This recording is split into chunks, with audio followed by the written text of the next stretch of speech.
longtime listeners of the show understand that for me, it is about what led us to women's basketball's moments of the moment, not just where we are now. Pamela Grundy, Susan Shackelford helped guide me to understand this with their first version of Shattering the Glass. There's a new version out.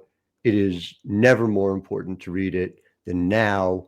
Really excited to have them both on the show. Lot to talk about. Locked On Women's Basketball starts now.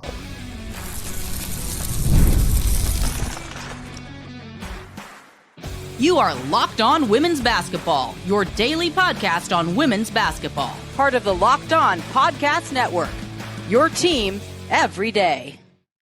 Hi, everyone, and welcome to Locked On Women's Basketball. I'm your host, Howard Megdal, and I want to thank you for making us your first listen every day. More than 340,000 of you showed up in April alone, showing up the way we show up for you 6 days a week. And of course, it is not just me, it is the incredible team across the board at The Next, thenexthoops.com, where we have 24/7 coverage of women's basketball, over 100 reported pieces every month. Sign up now for either $9 a month or $72 a year, and you get the over 100 reported pieces, the 6 podcasts per week, all delivered right to your email inbox. It all goes to support the writers, editors, photographers doing this work. thenexthoops.com. And I just need to highlight what the pathway for Shattering the Glass has been so people understand. Pamela Grundy, Susan Shackelford are here. I have the updated version. I've been listening. I've been reading it. It's here. It's been amazing. I also have the original from 2005 of Shattering the Glass.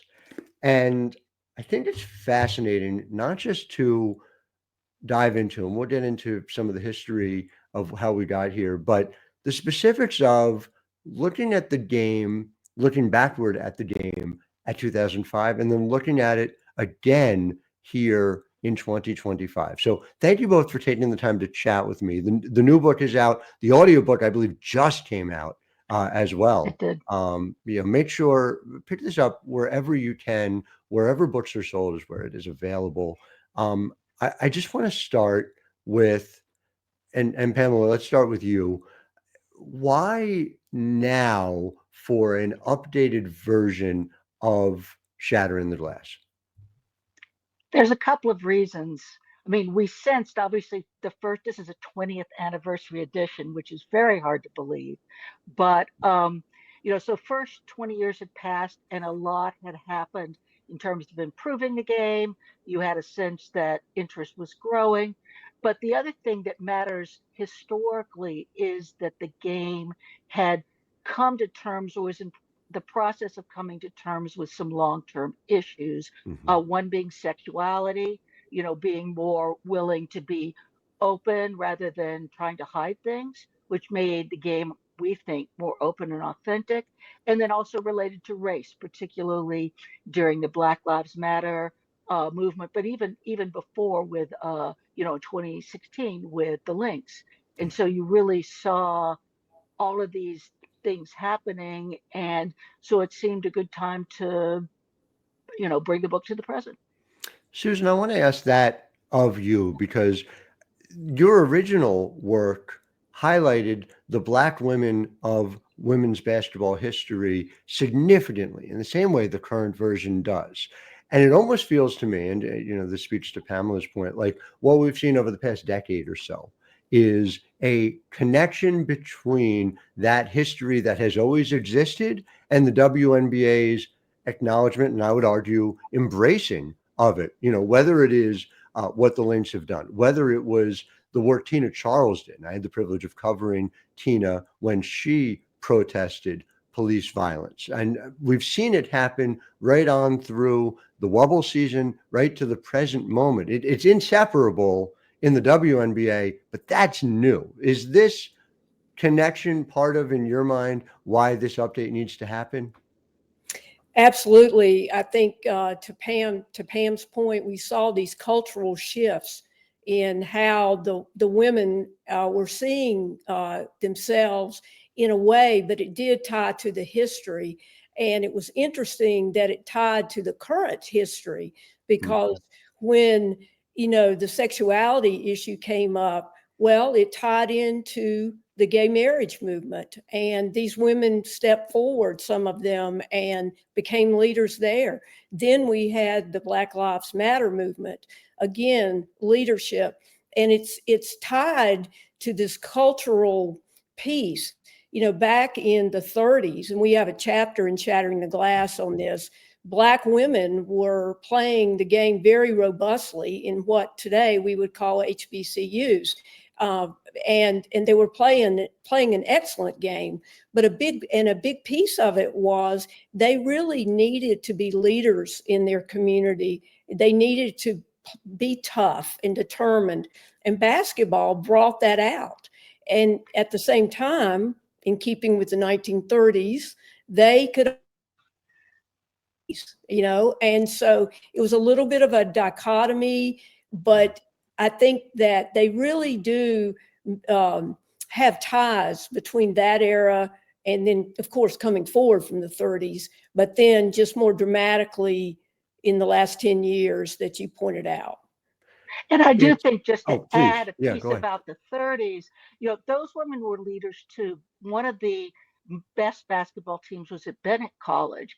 And during the same time, the Bennett students came out and protested segregation in movies, movies that were coming out. And this was in Greensboro, North Carolina in the 1930s. So, I mean, that took a lot of courage. So you really see that it's a different form, but you see that as well in the past. It does my heart good to hear that you are optimistic about the foothold. I want to talk more about that in segment 2. Iowa is something obviously very near and dear to my heart for the project I worked on. And I think it's an interesting model for what you're describing. So back with more with Susan Shackelford, Pamela Grundy, Shattering the Glass. Again, I'm going to hold up the old one because I got the cover on it, but this is new, updated in bookstores now. Thank you. You must get this, everybody listening. Back with more in just a second. But first, Locked On Women's Basketball is brought to you by Car Gurus. Now, look, shopping for a car should be exciting, but so often it's exhausting. Between the confusing prices and hidden fees, it can feel overwhelming. That's why I love using Car Gurus. They help you cut through the noise and show you the best deals with full confidence. With over 4 million listings, Car Guru has more new and used cars than any other major online marketplace in the United States. They verify dealers, provide real price analysis, and give you the tools and data you need to make the right choice without second guessing yourself. It's no wonder that SimilarWeb estimated traffic data shows Car Gurus is the #1 most visited car shopping site. Buy or sell your next car today with Car Gurus at cargurus.com. Go to cargurus.com to make sure your big deal is the best deal. That's cargurus.com, cargurus.com. Howard Megdal, Locked On Women's Basketball, back here with Pamela Grundy, Susan Shackelford, who wrote an updated version now of Shattering the Glass. Again, I can't stress to you guys enough, so informed me about the way I thought about this sport as you wrote it the first time around, and learned so much more here. But before we get into this, actually, Susan, a question for you about specifically Iowa. And the Iowa girls and women's basketball is something that I've written about, that I've covered in the book I have coming out. Something that really resonated with me, made me feel good about it, is the head coach of Cloutier High School. You found a quote. I'm betting you found it where I found it, right in the Iowa Women's Center. Is that where you guys were able to find this one?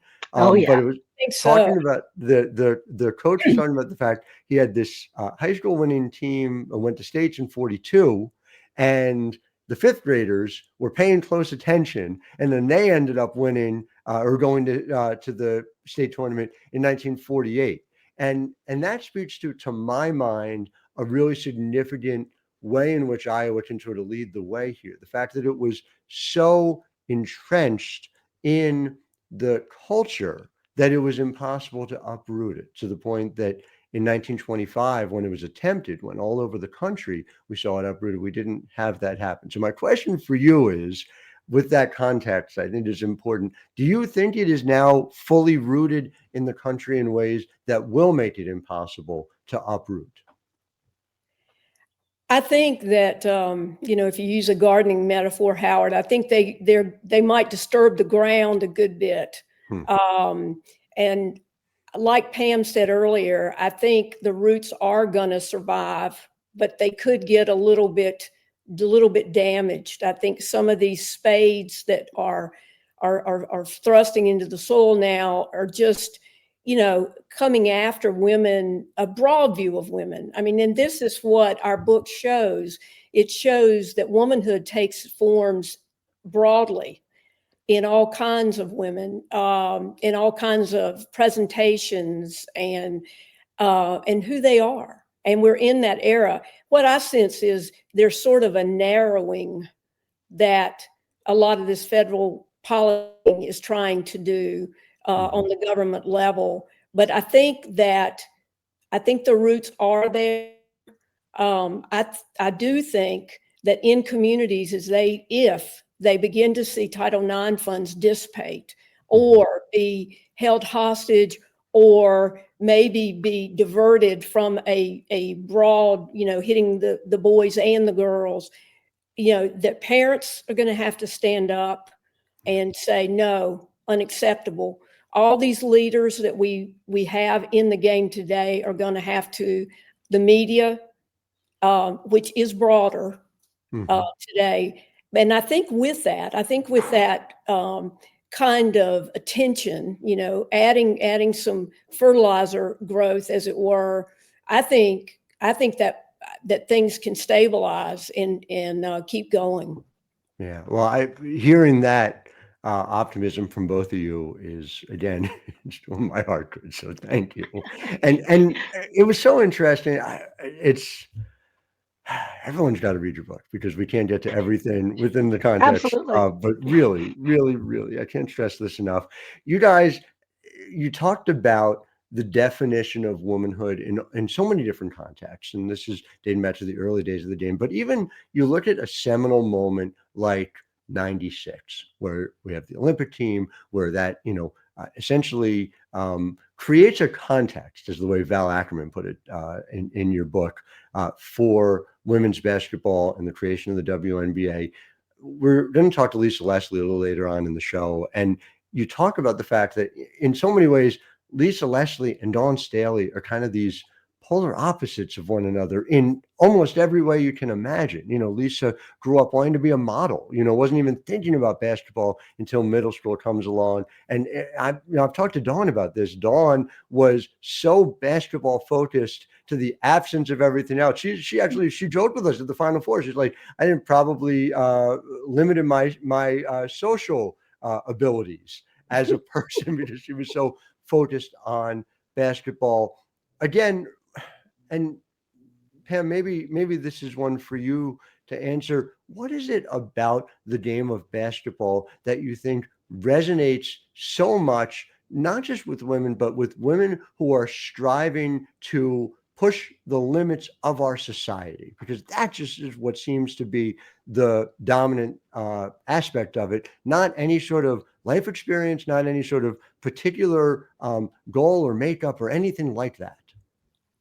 Well, I think one reason is basketball has had particular prominence, both because it's been around for a long time, and also because it was the major sport that was played by men and women. Mm-hmm. So there's this profile for basketball when Title IX kicks in, and after a lot of struggle and work, there's some kind of parity that comes to basketball first, because that's where you can just line up and say, okay, women's basketball teams got to have what the men's team has. And so I think it's been a really useful, for that reason, public way to push boundaries.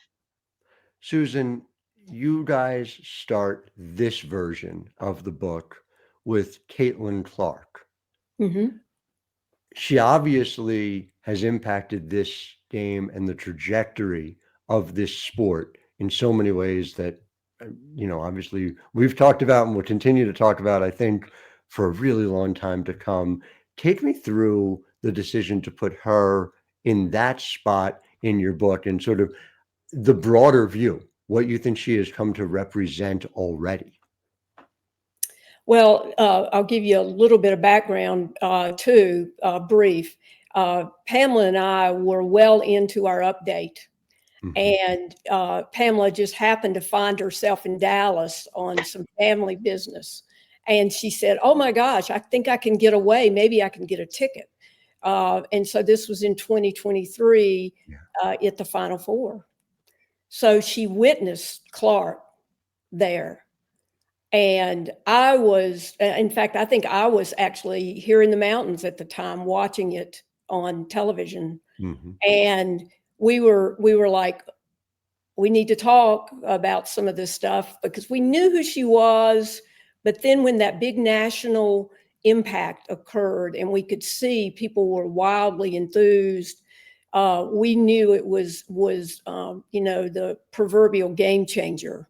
And so then, of course, she just proceeded through the 23-24 season, the next season, to just, treat record books like bowling pins. I mean, just, and she rolled strikes.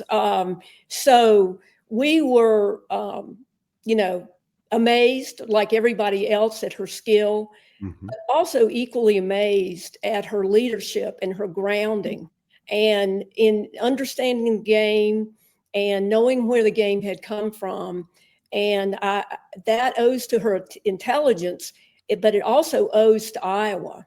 Iowa has a firm commitment to educating their athletes on how the women have the programs they have today.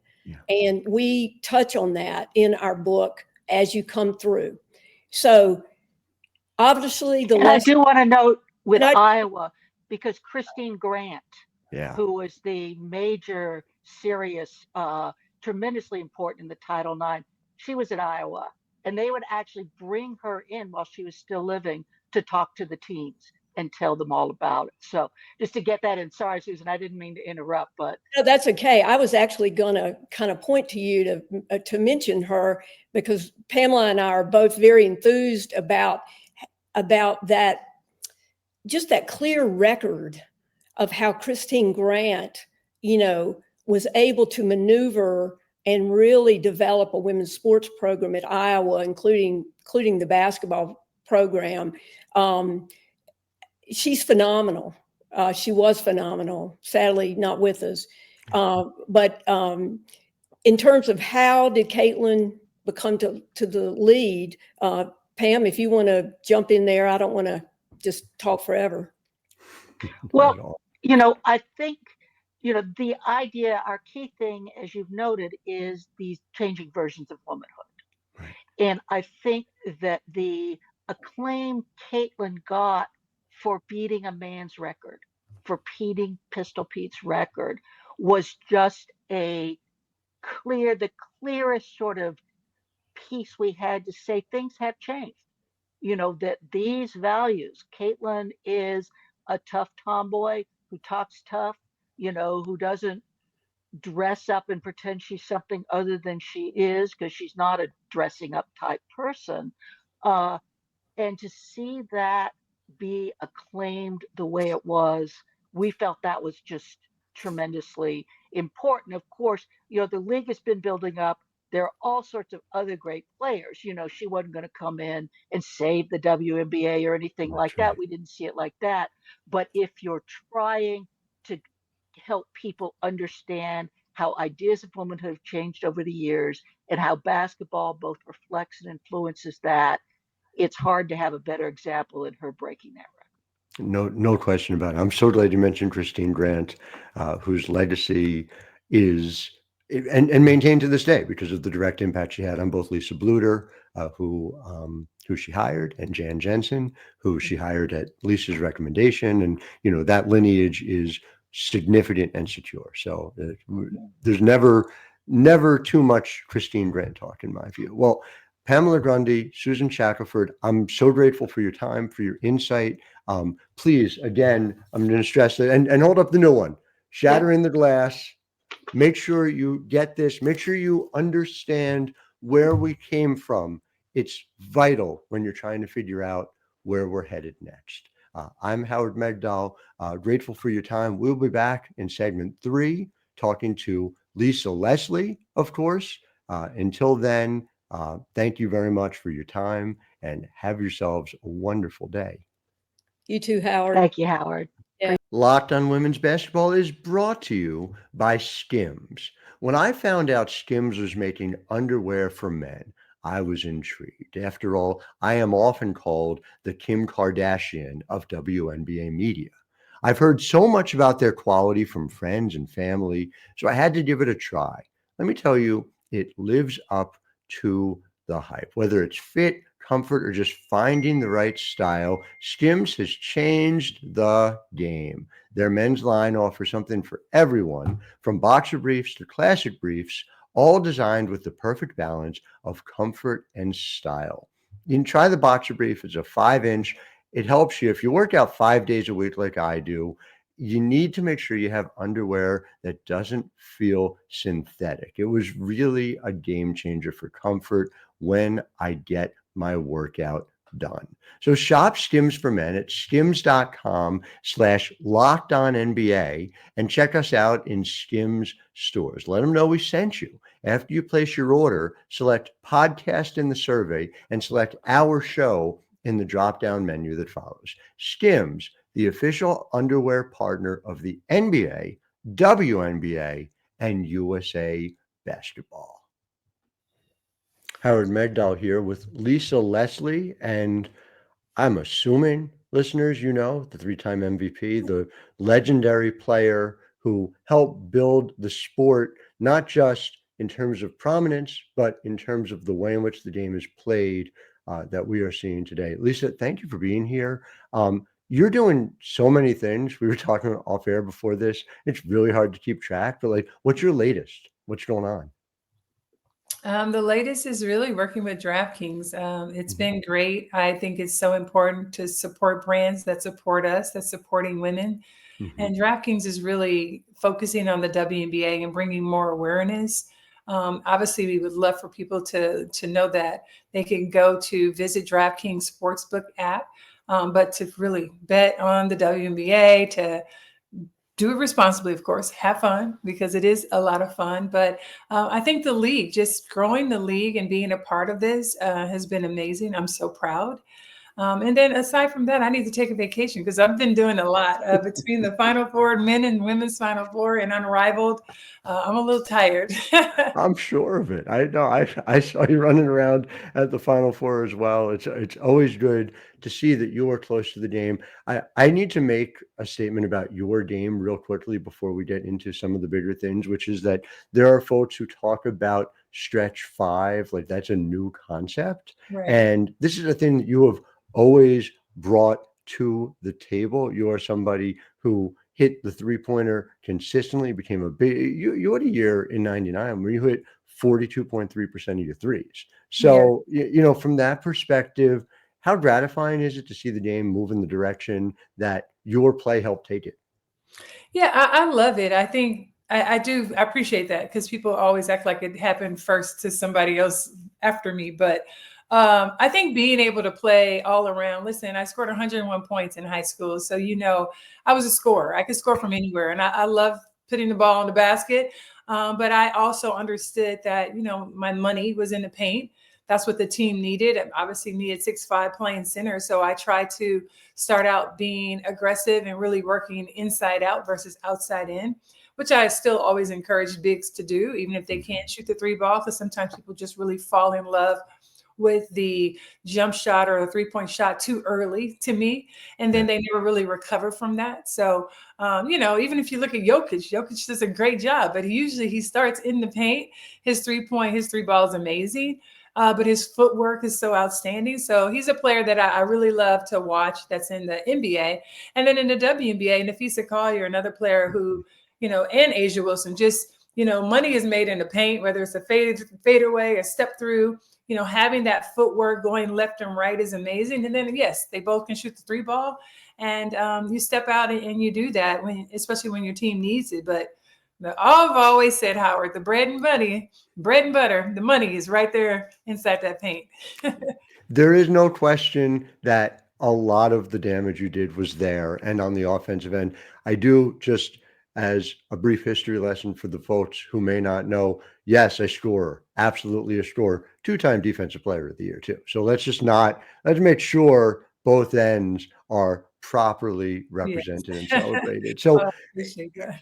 so as you look at this league going into 2025, I wonder, you mentioned Fee, who actually was interesting. The GM survey comes out, and she is considered the favorite to win the MVP this year. Asia's obviously been celebrated in that way. You've got Jonquel Jones, who's who can stretch the floor as well, a former MVP. Brianna Stewart, of course, there as well. Is there a player who you feel like is the most Lisa Leslie-like player at the moment in the WNBA? Oh, I think hands down, Asia Wilson. I mean, I see there's a lot of blurred lines in our game. I think first, just her motor, the way she's moving, her activity, offensively and defensively, the energy that she brings and the tenacity is like, I feel like my game was that. But then also her ability to score from anywhere. I mean, inside, outside, left, right. She's not afraid. She probably faces up more than I did in certain areas of the block, because my thing was sort of to take advantage, my back to the basket, depending on the size of the players, where I feel like now the game is a little bit more face up. Even if you're free throw line extended, even if you're doing a step back, they're more facing the basket, which I did both. But I think I did more back to my basket scoring too, baseline spin moves and things like that. But my ability to score from free throw line or 3-point line, pretty much the same. So I think Asia probably would have the full package. But listen, Fee is I think she's 6'1", and the way she blocks shots, it's phenomenal. And she blocks with her left hand or right. I don't know, her ability to score also. So I just say those two players probably right now today would be the players that I'd say mirror my game the most. I like that. I think there's a lot to that. I think it's an unfair thing at some level to ask of anybody. Like there's not another Lisa Leslie. Just to be, I'll just say it. But leave that out of it for a moment and think about, if you would, listeners, where we are at in the game. There's a prominence to the WNBA now that people speak about like it's the first time that we're seeing it, but there are so many echoes, right, in what we saw and the scale with we saw it in the early years of the WNBA. I mean, you were on The Simpsons. Like this was like you were everywhere, and there was an understanding within the broader culture that the WNBA belonged. And I wonder what you see of those parallels, and more to the point, what you think we can do for those of us who care about it to make sure this is not something that ebbs and flows this time, that this time it's permanent. Yeah, I think we're doing a great job with, one, just having these types of platforms. Thank God for podcasts and social media, because I know there's negatives to all of those things too, but it really has helped grow the game.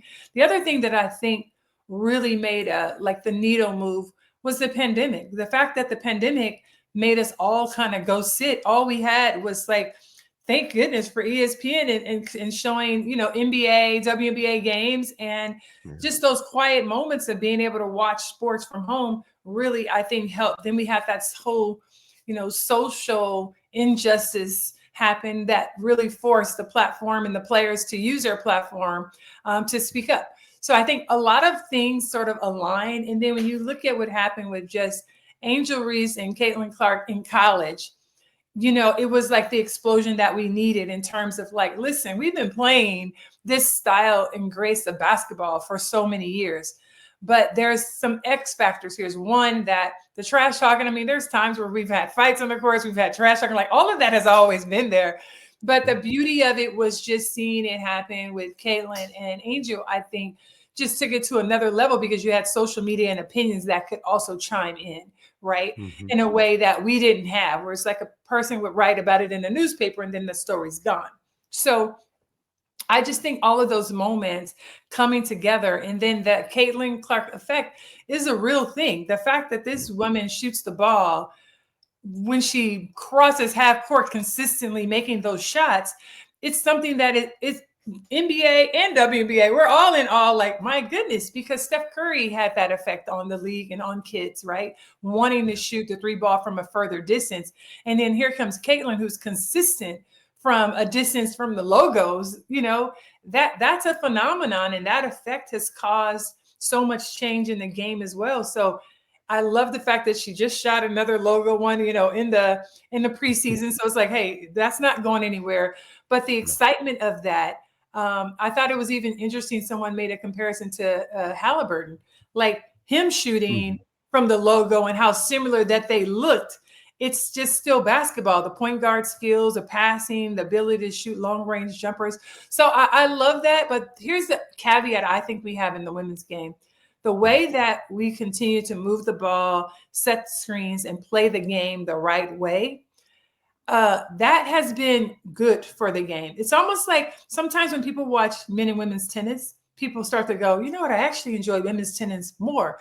But you always go, well, why is that? Because the men are playing, you know, they play strong, they play fast, but sometimes it's going so fast, the points over so quick that us as fans didn't enjoy it as much as the women's points that we get to see the development and why they changed the angle. So I feel like the WNBA is having that effect in a way that I don't think it's going to go away.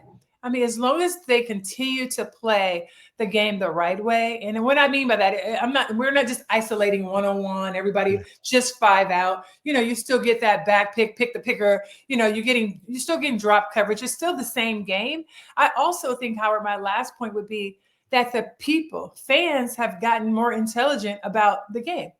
And they understand good basketball and what they're watching. And so sometimes when they don't see good basketball, you start to get bored with like, they're just running. Doesn't look like they're playing that hard. But in the we don't have enough games not to play hard. You know, it's just not in our DNA.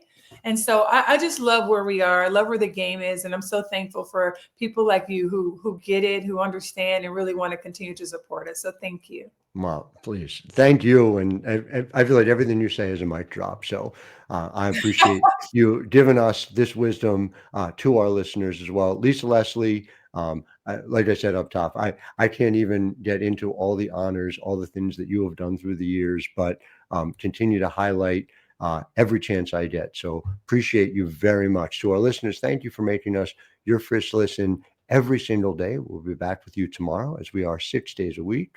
Until then, I'm Howard Megdal, wishing all of you a wonderful day.